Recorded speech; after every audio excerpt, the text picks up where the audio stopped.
আমি তো গেলে চা বাগানের ড্রেস পরে চা পাতাও তুলি, চায়ের দোকানেও যাই, মানুষের বাড়িতেও যাই, মন্দিরেও যাই, মসজিদেও যাই, গুরুদ্বারাও যাই, গির্জায়ও যাই, ধামসা মাদলও বাজাই, আদিবাসী মেয়েদের সাথে নৃত্যও করি, আর বাংলার সংস্কৃতি, রাজবংশী ভাই বোনদের সংস্কৃতি, ভাওয়াইয়া সবটাই করি।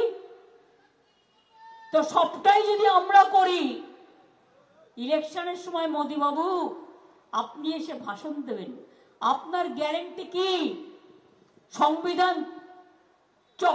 পুরোপুরি ভেঙে দেওয়া?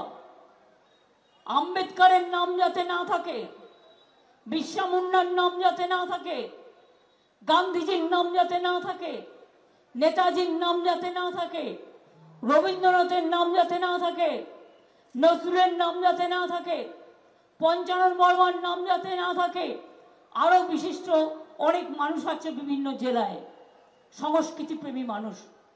ভারতবর্ষের সংস্কৃতি শেষ করে দিয়েছে, দেশটাকে বিক্রি করে দিয়েছে। গ্যাসের দাম কত? আবার নির্বাচন হয়ে যাবে, গ্যাস বেলুনের মতো বাড়বে। ইলেকশন এলে 200 কমে, আর ইলেকশন চলে গেলে 1000 টাকা বাড়ে। আজকে জিনিসপত্রের দাম কত? এটা রাজ্য সরকারের নয়, এটা মোদী সরকারের কাজ। আপনারা কি জানেন, 1 এপ্রিল থেকে শুনেছি আমি, মেডিসিনের দাম বাড়িয়ে দিয়েছে। হিমোগ্লোবিন, হার্টের ওষুধ, অ্যান্টাসিড থেকে শুরু করে, ভিটামিন ওষুধ থেকে শুরু করে অনেক দামি দামি ওষুধ, তার দাম পর্যন্ত বাড়িয়ে দিয়েছে। আমি জেনারিক ওষুধ তো ব্যবস্থা করেছিলাম, অনেক সুফল বাংলায় যেমন সস্তায় জিনিস বিক্রি হয়, আমরা ডায়াগনস্টিক সেন্টার করেছি ফ্রি, যেখানে 40% কমে পাওয়া যায় এক্স রে বা কিডনি ডায়ালিসিস বা এগুলো। এছাড়াও জেনারিক মেডিসিন, যেটার দাম বাইরের অ্যান্টিবায়োটিক্সের দাম যদি 50 টাকা হয়, এটা আপনি 2 টাকায় পাবেন। এর জন্য ফ্রি প্রাইস মেডিসিন সব করে দিয়েছি। চা বাগানের জন্য পাট্টা দিচ্ছি আমরা, ইতিমধ্যে কয়েক হাজার লোককে দিয়ে দেওয়া হয়ে গেছে, বাদ বাকিও সবাই পাবেন। এমনকি লাইনের লোকেরাও যারা আছেন, যেখানে জায়গা অ্যাভেলেবেল আছে, সেখানেও তারা পাবেন।